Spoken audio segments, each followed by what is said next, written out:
Kristano ang gipis sa sa PN sa Samis. Ato siyang sayo na bot sa update sa labok ng paglungkap sa Kristano mo. Major, ayun mo. Mayong adlaw.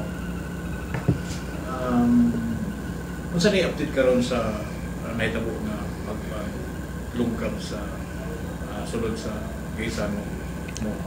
Nanatay arrested suspects and na-file na nato og kaso. So 5 ang arrested na suspects nato para maklaro. Na-file na nato ning kaso ang 5 for robbery. Okay.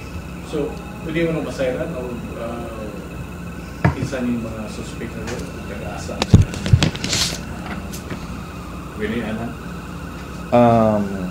Una, na-file na nato kaso si Alfred Gomez Baterna, taga Purok 4, Barangay Isidro Ditan, Tagum City. Francis Jules Saison Baterna, taga Purok City, Barangay Isidro Ditan, Tagum City. Alberto Imlo Batulaso, taga Alona, Barangay Migkanaway, Tagum City. Barangay Brian Completo Monte Alto,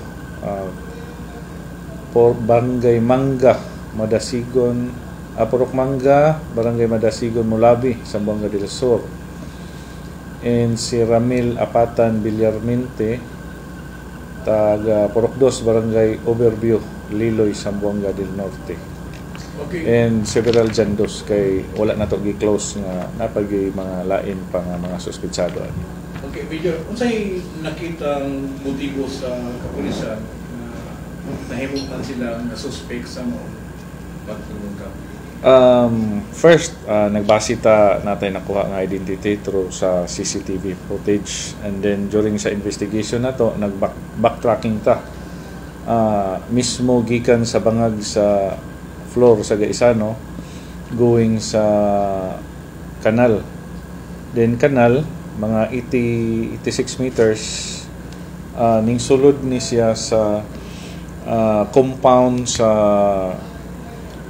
parking lot sa usa ka mall nga gi-utilize as peryahan.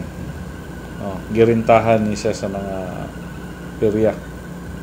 So only wala ing garin dito kundi mga taga-perya ba na sila mga pubo dito.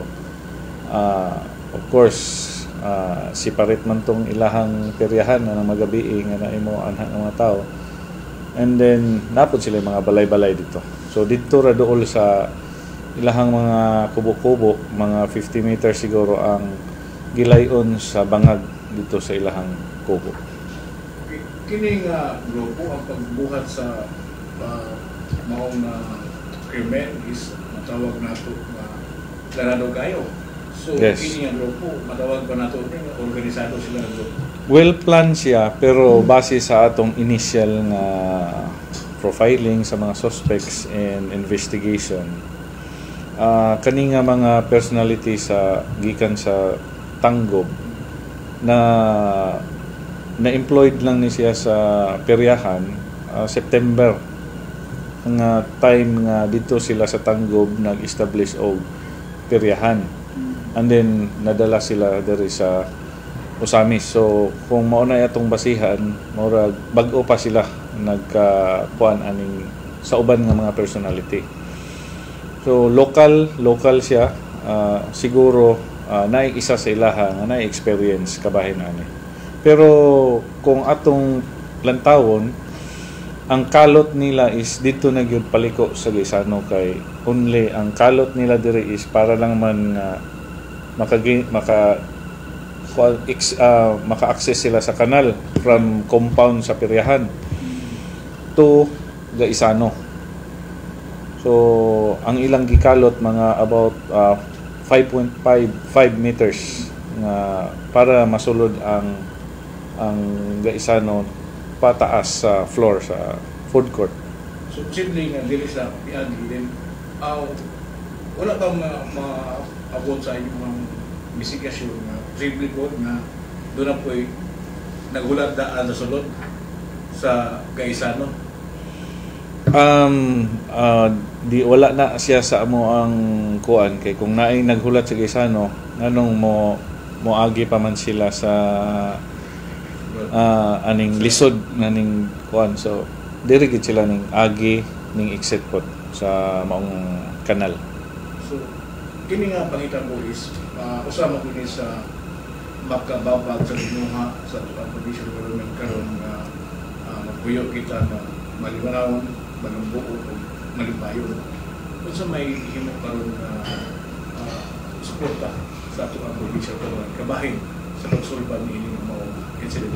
Yes, actually nagtawag si governor sa ato pero ato nga time wala dai nato natubag pero ason nga nakabakante ko pag human nakagtawag ni mayor nagtawag po ko kang governor just kay ang nag-text man siya nga just give me update kung unsay panghitabo kay para ma-inform po siya. So pagtawag ni governor ana siya nga unsay suporta nga ilang ika-provide di ang provincial government available, willing mo support. So ana si Gov Henry Waminal na suportahan gani ang pulis kung unsa man unsay kinahanglanon. So ako ning ingon ko nga kung unsa man gani magtawag ko direkta niya. So mao may instruction nga kung unsay gikinahanglan mobility ba or unsa ba ka willing mo provide si governor para mapadali ang investigation. Yes, mao gyud iyang instruction og ni mayor indi nga i-fast track gyud ang investigation para masulbad. Okay. Sige. Una, Major, dito sa CCTV doon natin nakita ito ng katao. Kanina ba napay kaso karon nominado sila part sila itong grupo? Tulo sila. Nay isa ana nga torn witness nato. So unom sila na isa nga na witness nato ning cooperate sa kapulisan. Kay nasakpan naman gud, sakpan na. Murag sa iyaha is murag napugos ra pod siya nga mag-apil-apil bisag nakulbaan siya. Pero karon nga nasakpan ni siya sa pulis, so siyempre iyaha mong luwason yang kagalingon. Tuloan nakuha sa CCTV. And ang duha ni is na identify nato through sa testimony sa atong witness. So minado silang tulungan sila to. Yes. Kini na sir, nakita sa lalo nga dunay nga sa nina ilaha mo gini gamit nila. Yes, ilaha gyud kay dili lang kay isa ka adlaw nila gi operate na. So base sa affidavit sa atong witness 3 days nila gitrabaho. So from 29, 30, 31. Ang execution is 31. Kung sa estado bro sa mga suspect na na-file na ba sila kaso, na-file man o sa kaso? Yes, na-file na nato sila og kaso kagini ng buntag. Robbery, for the crime of robbery. Sino ba ibiliban na Regarding sa bail ban, wala man pod naka-mention pa diri nga ilay bail ban sa siguro maghulat na lang ta sa resolution kay isod man o kuan mag-una ta na wala pero I believe basing naa. So base sa concern mo na kuan sa empiyado lang sa kuan kanang area kaning tulad. Positively identified sila sa ilahang supervisor sa peryahan nga crew nila employed as kanang sa horror nila nga kuan. Saka tinuod ang mga sir na ang kandal nila magtiayon babae o lalaki mo naka-admin nila nga uyo kani naagon daw sila dito sa perya pagaunon payunon ato na amigos na suot sila mo na nadadar sila sulod sa buhat ni nana. Wala pa mi nakakuan anang information but amo nang siyang i-develop kay na may mga magtiayon po dito. So posible dito na sa Tanggob gasugod and then naabot din sa Usamis. So wala pa na naabot sa inyo? Wala pa. So wala pa silang hatag sa ibang mastermind? Wala gid sila pod gahatag pa sa ilang mastermind. So kanina lima sir, dili lang sila kaila sa area o kaila nang dadaan sa Dito sila sa Tanggob nagkaila. September last year. Atong karon Chief, katong tulo nga nakita sa CCTV na apil na kaning 5 karon nga nadakpan na file og kaso na ani ila karon tulong nga nakita sa apil sila. apil tong tulong nga nakita sa CCTV, apil sa atong naaresto, apil sa atong napailan ng kaso. How about sa mga items nga nakuha? Wala ba ba? Sa items nga atong na-recover, gamay ra gyud kayo, murag tagak-tagak ra ba. Wala gyud nakaingon tag 1/4 baka sa total items nga nawala. Gamay ra gyud siya. So didto ra pud siya nato na recover sa dool sa entrance and exit sa may peryahan. So wala pa sila matukan karon sa butang ang wala gyud. Iba na ba natin kung pila gyud ang amount sa mga nakuha ng mga items? Well, sa Oro, Italia, na naman gi affidavit, inventory and affidavit po sa store supervisor.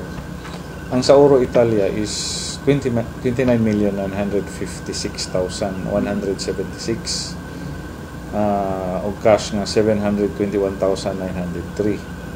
But sa katong sa lain nga jewelry store o sa ATM, ang dili pa ta makahatag kaya ang sa ATM po di pa sila makahatag og exact amount, estimate lang. So dili i-prevent na lang nato ang estimate kay pwede mo dako siya, pwede mo gamay. So once na final inventory and supported by affidavits, then that's the time nga atong i-divulge ang total amount pod sa ilahang nawala.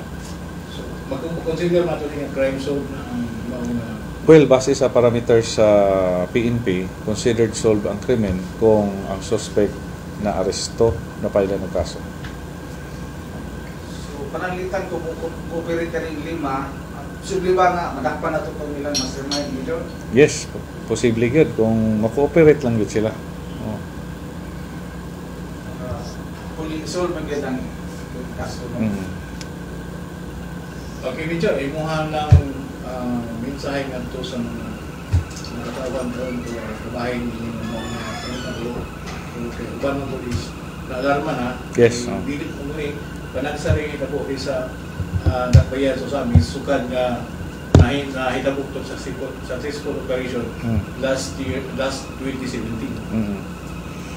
Yes, ako lang giawhag yun ang atong mga katawhan nga magmatngon yun ta pirme. Although kani nga mga krimen is lisod yun nato ni siya ma-prevent through normal police operation kay wa ta kabalo sige latag patrolya sa ibabaw. Ang ato ading bantayanan is nanas mga kanal. So kinahanglan kita magmatngon kinsa ang mga personahe nga nangabot sa atong lugar, ang atong mga barangay officials, profile nato ang mga tao nga bag-o nag-abang sa mga apartments, boarding houses, bisag inana mga peryante, at least ma-inventory sa ato ang kuan sa ato ang barangay para po makabantay po ta. So just in case og di nato ma-identify, at least kung makuha ng CCTV nanatay holdings daan sa ilang mga profile. So inana unta pareha sa COVID, panahon sa COVID ba nga bisag mo gawas gani ang atong silingan makasumbong din ta sa pulis, di ba? So inana unta magmatngon ta pirmi and then dili nato tagaan o opportunity, labi na kung ang ato ang balay permanente nato biyaan, situit nga lagi ni siya grills, padlocks, and then atong ibilin sa trusted na to nga silingan nga ilang taw lang pod para makatawag po tag pulis ini unusual nga mga tingalahan nga mga panghitabo diya sa palibot. So mao lang na ako although this is isolated ani nga kaso, but because inana kadako pod ang nawala, so nahimo siyang significant nga insidente. So kami pod among paningkamutan gyud sa kapulisan ma-prevent nga ingani nga similar nga insidente, and we will exert more effort sa among crime prevention and crime suppression activities.